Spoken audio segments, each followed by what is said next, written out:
Hi friends, ഞാൻ ഇന്ന് വേറൊരു സ്ക്രഞ്ചിയാണ് ചെയ്യുന്നത്. നീളമുള്ള പീസ് എന്ന് പറയുന്നത് നമുക്ക് ഇഷ്ടമുള്ളത്ര നീളം വീതി എടുക്കുക കേട്ടോ. അതായത് നല്ലോണം ഇങ്ങനെ തൂങ്ങി നിൽക്കണം അടിവശം വെച്ചാൽ കുറച്ചുകൂടി നീളത്തിലെടുക്കുക. ഞാനൊരു മിനിമം ഇതിലുള്ളത് എടുത്തതാണ്. അപ്പോൾ അതിൻ്റെ സൈഡൊന്ന് അടിച്ചു, 2 ഭാഗം അടിച്ചതിന് ശേഷം മറിച്ചെടുക്കുകയാണ്.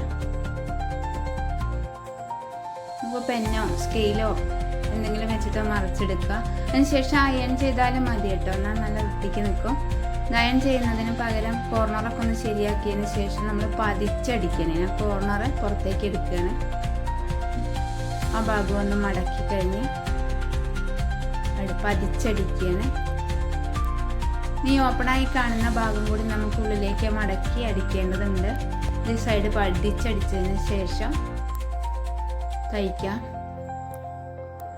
എല്ലാവരും ഇതൊന്ന് ചെയ്ത് നോക്കണേ. സിമ്പിളാണ്. ചെയ്ത് നോക്കി ഇഷ്ടപ്പെടുകയാണെങ്കിൽ ഒന്ന് സപ്പോർട്ട് ചെയ്യണേ. ഇനി അപ്പുറത്തെ വശം നമ്മൾ ഇപ്പോൾ തന്നെ തയ്ക്കുന്നു. ഉള്ളിലേക്കൊന്ന് മടക്കി വെച്ചതിന് ശേഷം ഇപ്പോൾ 3 ഭാഗം തയ്ച്ചു. ഒരു ഭാഗം ഫോൾഡഡ് വശമാണ്. അപ്പോൾ അവിടെ നമുക്ക് തയ്ക്കേണ്ട ആവശ്യമില്ല. ഇനി അതിനെ സെൻറ്റർ ഒന്ന് അടയാളപ്പെടുത്തുകയാണ്. ചോക്കൊന്നും വേണ്ട, നമ്മൾ നടുവൊന്ന് മടക്കി പിടിച്ചതിന് ശേഷം നഖം കൊണ്ടൊന്ന് വലിച്ചാൽ മതി. സെൻറ്റർ കൃത്യമായിട്ട് കിട്ടും. ഇങ്ങനെ വെച്ച് മടക്കിയതിന് ശേഷം സിമ്പിളാണ്. ഇത് കണ്ടാൽ തന്നെ മനസ്സിലാവും. വെറുതെ സൂചി നൂല് ഉപയോഗിച്ച് ചെയ്ത് നോക്കാം. ഇഷ്ടമാണെങ്കിൽ ലൈക്ക് ചെയ്യണേ.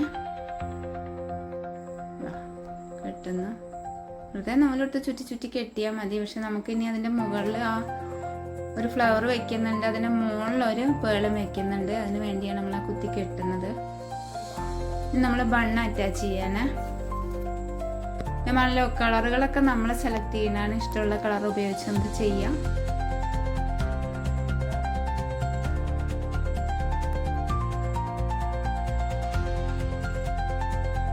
ഇവിടെ ഒരു കെട്ടിട്ടതിന് ശേഷമാണ് നമ്മൾ രണ്ടാമത് അതിന് ഫ്ലവറും പേളും വെച്ച് കൊടുക്കുന്നത്.